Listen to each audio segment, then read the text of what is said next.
بچے تعلیمی web sites, on line courses اور تحقیقی مواد تک رسائی حاصل کر سکتے ہیں۔ بچے انٹرنیٹ کے ذریعے اپنی تخلیقی صلاحیتوں کو اجاگر کر سکتے ہیں، جیسے کہ ویڈیو ایڈیٹنگ، گرافک ڈیزائننگ اور کوڈنگ سیکھنا۔ آن لائن پلیٹ فارمس کے ذریعے بچے دنیا بھر کے لوگوں سے سیکھتے ہیں اور مختلف ثقافتوں کو سمجھ بھی سکتے ہیں۔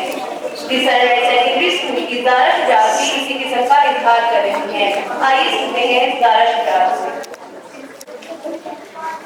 اعوذ باللہ من الشیطان الرجیم، بسم اللہ الرحمن الرحیم۔ محترم صدر محفل و مہمان خصوصی، معزز اساتذہ کرام اور پیارے ساتھیو، السلام علیکم ورحمۃ اللہ وبرکاتہ۔ آج میں جس اہم موضوع پر گفتگو کرنے کے اس بہترین فورم میں موجود ہوں وہ ہے بچوں کے لیے آن لائن تحفظ کا فروغ۔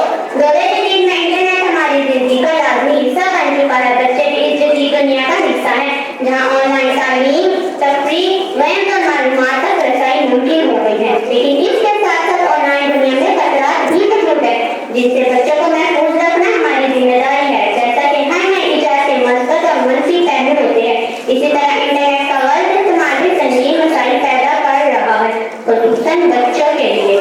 آن لائن جہاں کی ہر بات ہے نرالی، آن لائن جہاں کی ہر بات نرالی ہے، انہاں ہے بے انتہا معلومات تیسرے معصوم کے لیے۔ بچوں کو سمجھائے ہر راز انٹرنیٹ کا، بچوں کو سمجھائے ہر راز انٹرنیٹ کا، کہیں نہ ہو شکار یہ خون اس دھوکے کا۔ عزیز طلباء و طالبات، بچوں کے لیے آن لائن دنیا کئی خطرات سے بھرپور ہے۔ سائبر برینڈ یعنی سوشل میڈیا یا دیگر پلیٹ فارم مزید بچوں کو ذہنی اذیت کا سامنا کرنا پڑتا ہے۔ انٹرنیٹ پر ایسا مواد بھی موجود ہے جو بچوں کی ذہنی، مذہبی اور اخلاقی تربیت کو بھی نقصان دہ ہو سکتا ہے۔ سوشل میڈیا کا ایک منفی ذریعہ بھی ہے کہ اس کا حد سے زیادہ استعمال بچوں میں خود اعتمادی کی کمی اور دیگر نفسیاتی مسائل پیدا کر سکتا ہے۔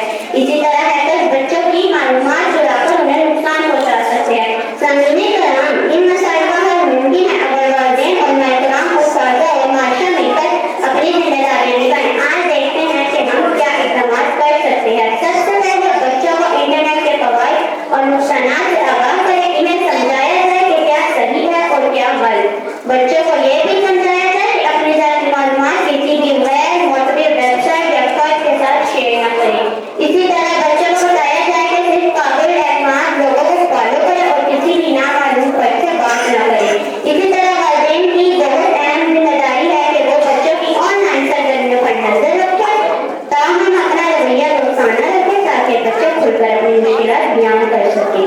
والدین کی نگرانی ہو نرم اور پیاری، والدین کی نگرانی ہو نرم اور پیاری، محبت سے تربیت کی بات لاتے ہیں، محبت سے تربیت کی بات لاتے ہیں۔ بچوں کو انٹرنیٹ کے استعمال کا وقت محدود کرنا چاہیے تاکہ وہ تعلیمی اور جسمانی